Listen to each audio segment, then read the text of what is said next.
Friends, बहुत बहुत स्वागत है आपका मेरे यूट्यूब चैनल अध्ययन अड्डा पे। तो दोस्तों, जो पिछला वीडियो था उस वीडियो में हमने वेग के कितने प्रकार हैं उसको पढ़ा था, जिसमें से हमने 3 पढ़ लिए थे और एक वेग का प्रकार हमारा पढ़ना बाकी रह गया था। हमने समान और असमान वेग के बारे में पढ़ लिया था, हमने पढ़ लिया था औसत वेग, और आज जो पढ़ना है हमको बेटा क्या, ताक्षणिक वेग। तो जो तीसरा हमने पढ़ा था बेटा औसत वेग, पहला क्या था बेटा, समान वेग, दूसरा क्या था, असमान वेग, तीसरा था बेटा हमारा औसत वेग,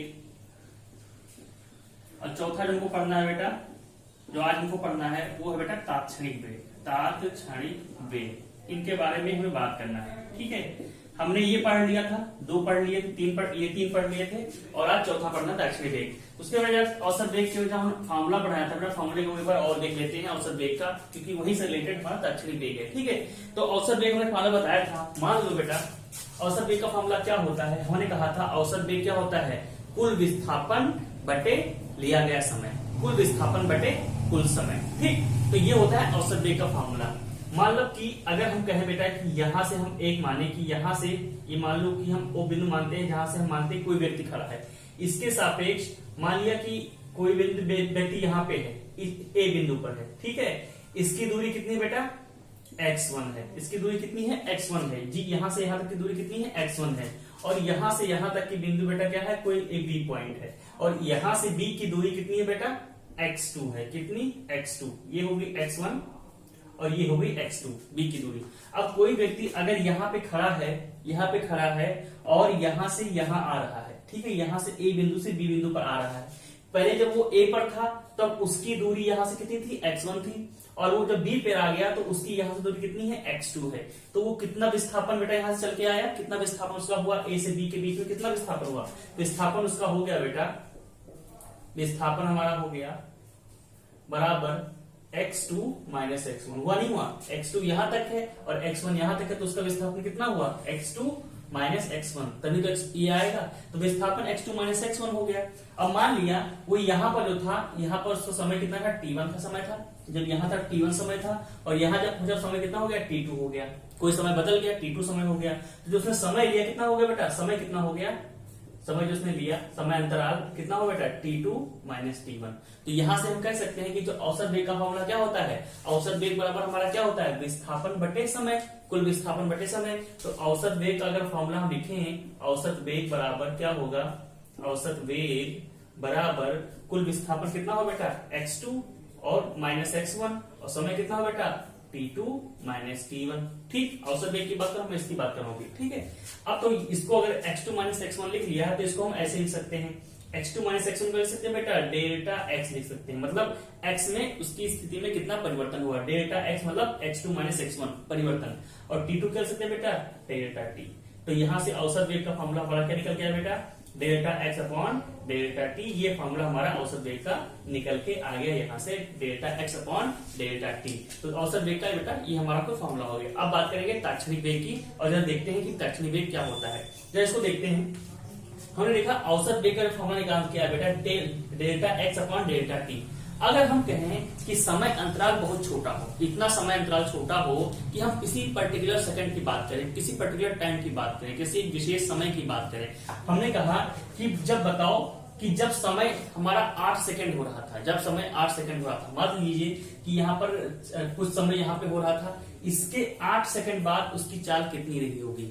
एक पर्टिकुलर समय, एक एग्जैक्ट समय पर जब हम चीज निकालते हैं तो उसे कहते हैं ताक्षणिक, बिल्कुल उस क्षण पर निकालते हैं तो कहते हैं उस क्षण पर उसका वेग कितना होगा, तो उसको लिखते हैं ताक्षणिक वेग। ताक्षणिक वेग को क्या लिखने का फॉर्मूला होता है बेटा, ताक्षणिक वेग बराबर जो हमारा होता है वो वही होगा, delta x by delta t ही होगा, delta x by delta t ही होगा। लेकिन बस यहाँ लिखते हैं, यहाँ लगाते हैं लिमिट, LIM लिमिट, और डेल्टा t को क्या कर देते हैं, लगभग 0।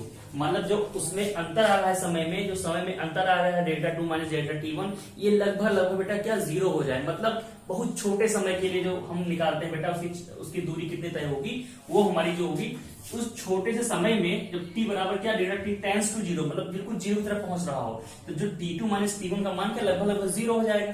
तो मतलब उस एक छोटे से समय के लिए जो जितनी उसने हमारा विस्थापन हुआ उस विस्थापन और उस समय को अगर भाग कर देंगे तो जो वेग आएगा उसे क्या कहेंगे बेटा, तात्क्षणिक वेग कहेंगे।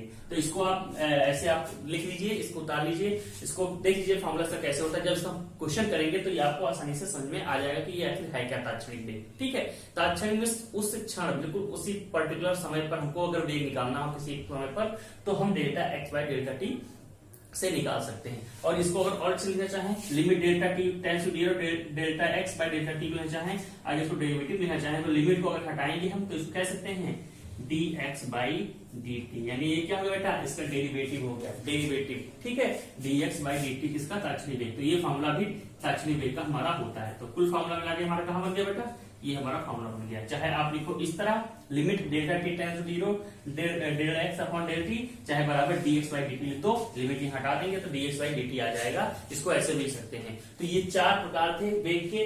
अगर इसमें भी दिक्कत होगी तो जो क्वेश्चन करेंगे तो समझ में आएगा, कोई दिक्कत नहीं। अभी आप फॉर्मूला को याद रखिए। ठीक है, तो हमने औसत वेग का फॉर्मूला देख लिया और तात्क्षणिक वेग का फॉर्मूला देख लिया।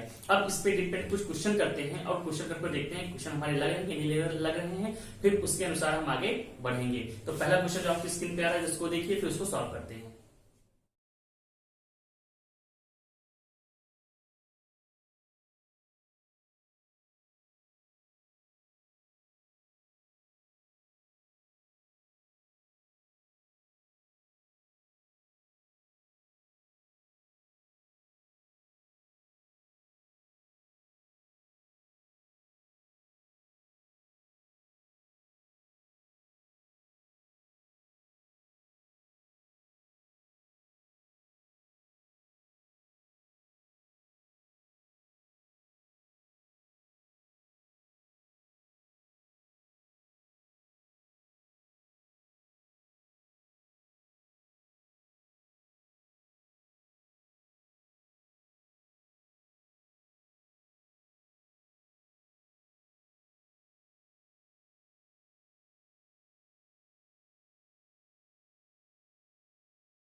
अब बात करते हैं नेक्स्ट क्वेश्चन की, जो आपकी स्क्रीन पे आ रहा है उसको एक बार देखिए।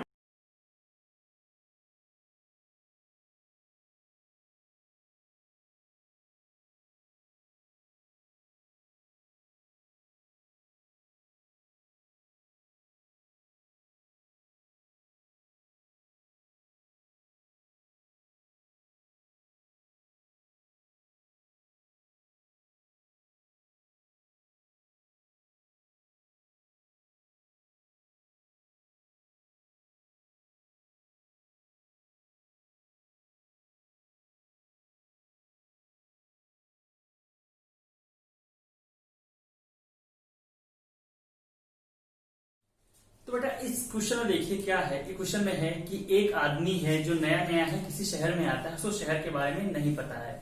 वह स्टेशन पे उतरता है और वहां से वो टैक्सी करता है या ऑटो करता है। ठीक है, तो टैक्सी या ऑटो करता है तो वो होता है बेटा बेईमान। टैक्सी ऑटो वाला जो होता है वो बेईमान। जहां उस व्यक्ति को जो आया है बाहर से, उसको एक होटल जाना रहता है, उस होटल की दूरी उस स्टेशन से बिल्कुल सीधी रोड गई है और उस स्टेशन से कुल दूरी उसकी कितनी है बेटा? 10 किलोमीटर है। कितनी है? 10 किलोमीटर है। लेकिन क्योंकि टैक्सी वाले को पैसे बनाने थे, उसने सोचा कि जितना दूर हम उनको घुमा घुमा के लाएंगे उतना मेरा पैसा बढ़ जाएगा, मुझे पैसा मिल जाएगा। तो बेईमान टैक्सी वाले ने क्या किया, उसको वो शहर में घुमाता रहा और उसको 23 किलोमीटर का चक्कर लगा के घूम घूम के उस होटल पे लेके आया। तो अब प्रश्न ये कह रहा है कि जब वो घुमा के होटल उसको पहुंचा दिया, कुल समय उसको 28 मिनट का लगा। कितना लगा बेटा? 28 मिनट का समय लगा। तो हमसे पूछ रहा है कि उस टैक्सी की क्या होगी बेटा? औसत चाल क्या होगी? नंबर 1। नंबर 2, उसका औसत वेग क्या होगा? और नंबर 3, क्या जो औसत चाल आई है और जो औसत वेग आ रहा है क्या दोनों बराबर होगा? ये 3 क्वेश्चन हमको यहाँ पर इस प्रश्न में करने हैं। जरा करके देखते हैं। ठीक है, एक फिगर बनाते हैं। हमने कहा बेटा मान लो ये था उसका स्टेशन। क्या था बेटा? स्टेशन जहां पे उतरा। ठीक, उसका होटल है बेटा यहाँ पे, मान लो बी पे कहीं होटल है, उसका होटल है बी पे। तो बेटा जो स्टेशन से होटल की दूरी, सीधी दूरी कितनी है बेटा? 10 किलोमीटर है। मतलब सीधा जाता तो 10 किलोमीटर वो पहुंच जाता। मतलब ये दूरी कितनी है बेटा?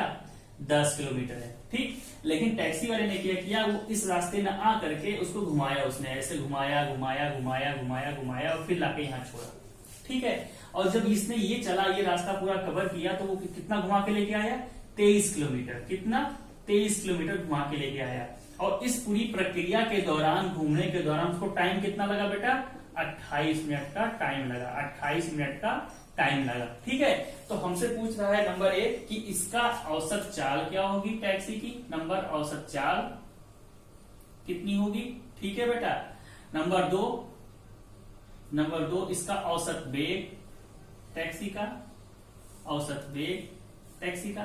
और नंबर 3, क्या औसत चाल जो है और औसत वेग ये दोनों क्या बेटा बराबर होंगे? क्या ये बराबर होंगे? हमको ये बताओ। ठीक है, चलो इस क्वेश्चन को करते हैं। तो पहले बात करते हैं इसकी औसत चाल की। इसकी औसत चाल क्या होगी?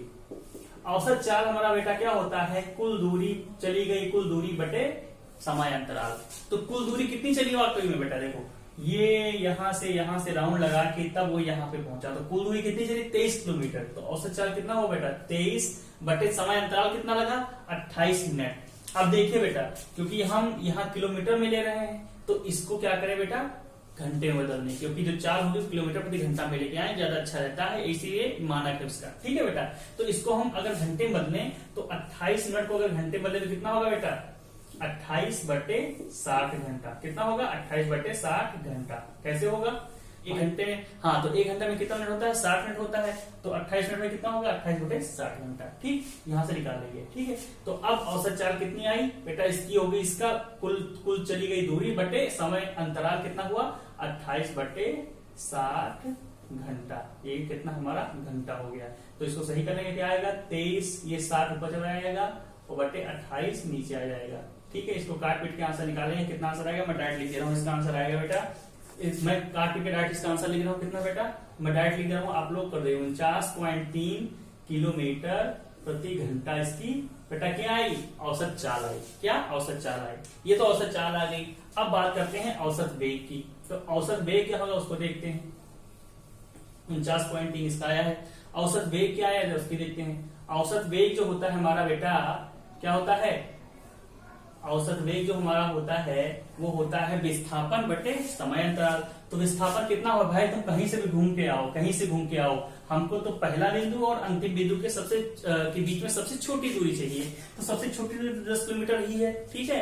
तो ये औसत वेग कितना हुआ बेटा, विस्थापन यानी 10 किलोमीटर बटे समय अंतराल। समय अंतराल तो समय तो उतना ही लिया है, तो क्या हो बेटा 28 बटे 60, 60 को ऊपर से बाहर गुणा कर देंगे। तो इसका आंसर क्या आएगा, मैं डायरेक्ट लिख दे रहा हूं, आप लोग कैलकुलेट करके लिखेंगे। इसका आंसर आएगा बेटा 21.4 किलोमीटर प्रति घंटा, ठीक है। तो ये आगे हमारा औसत वेग और औसत चाल हमारे कितना आया था बेटा, 49.3 किलोमीटर प्रति घंटा आया था। तो क्या दोनों बराबर हैं? नहीं, दोनों बराबर नहीं है, ठीक है। अगर औसत वेग देखा है तो 21.4 ही है, जबकि हमारा अगर चाल देखें तो कितना आया था, चाल हमारा आया था 49.3 किलोमीटर प्रति घंटा। तो बेटा क्या है, दोनों सेम नहीं है। तो मतलब कि औसत वेग और चाल बेटा अलग अलग हैं, ठीक है। तो ये क्वेश्चन हमारा हो गया। अब बात करते हैं कुछ ग्राफिकल प्रेजेंटेशन की, किसके, चाल तथा वेग के विभिन्न उसके केसों की।